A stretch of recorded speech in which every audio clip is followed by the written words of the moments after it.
Next comedian coming to the stage, another good friend of mine. Please welcome Mr. Luke Stymest.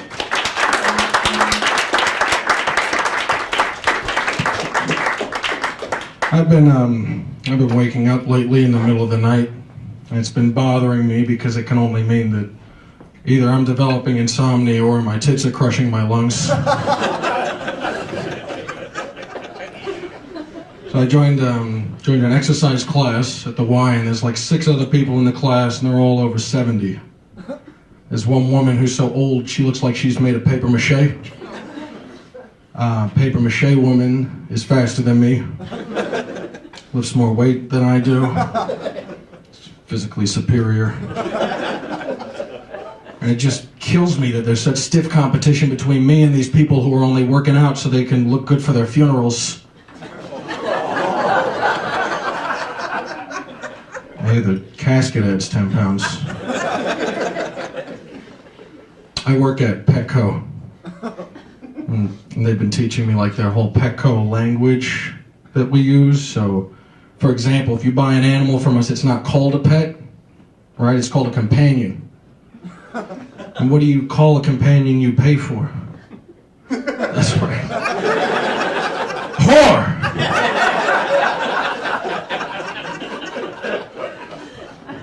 Probably my least favorite thing to deal with is when these very old people will hand me a dead cell phone and say, "Here are my coupons."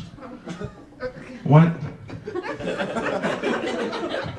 If I was making $20 an hour, I would say, "Please bear with me a minute while I check on your account and retrieve your coupons." If I was making $12 an hour, I would say, "I'm sorry, your phone's dead. I can't get to your coupons right now. But I make $9 an hour, so I just give them half off everything."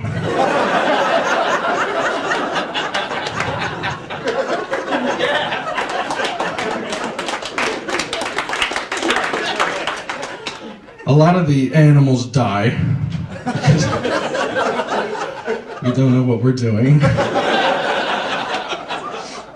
There's a guy the other day who asked me if I could get him and his daughter some fish. I looked around, I didn't see any coworkers, and I thought, you know, this is probably my job.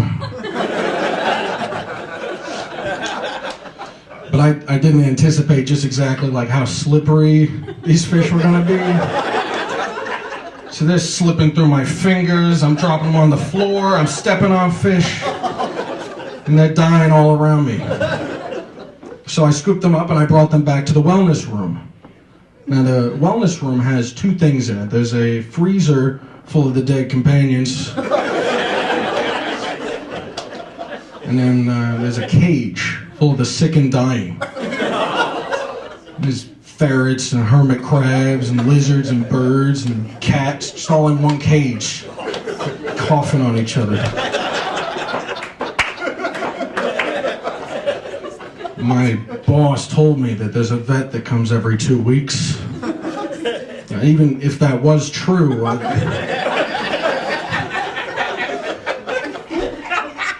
don't think these fish I stepped on are going to make it 2 weeks in the cage.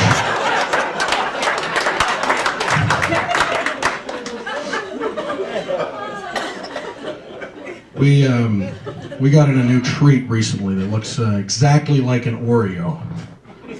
Now, I had never eaten a dog treat before. But, you know, I also had never seen one that looks so much like an Oreo. So I'm making my way over the treats. And before I can get there, my coworker Martha comes over and shamelessly, she just starts eating these treats one after another. And she turns to me with a mouth full of dog Oreos and says, "How's life?" Because that's what Petco can do to people. 65-year-old grandmother eating dog treats in public at work. It's humiliating. But recently I was ringing up a woman who had 2 screaming kids with her. We finished the transaction, she left. The next woman in line comes over, she's already pissed off, she's already mad. She goes, "Some people, and they say that I'm the one that's not allowed to have kids." If I was making $20 an hour, I would say, that's ridiculous. I can tell already just from this short interaction, you'll be a wonderful and patient mother. Any children will be lucky to have you. If I was making $12 an hour, I'd say, that's crazy. I'm sure you got friends. You're fine. But I make $9 an hour. So I gave her half off of everything. Guys, thank you so much. You've been terrific.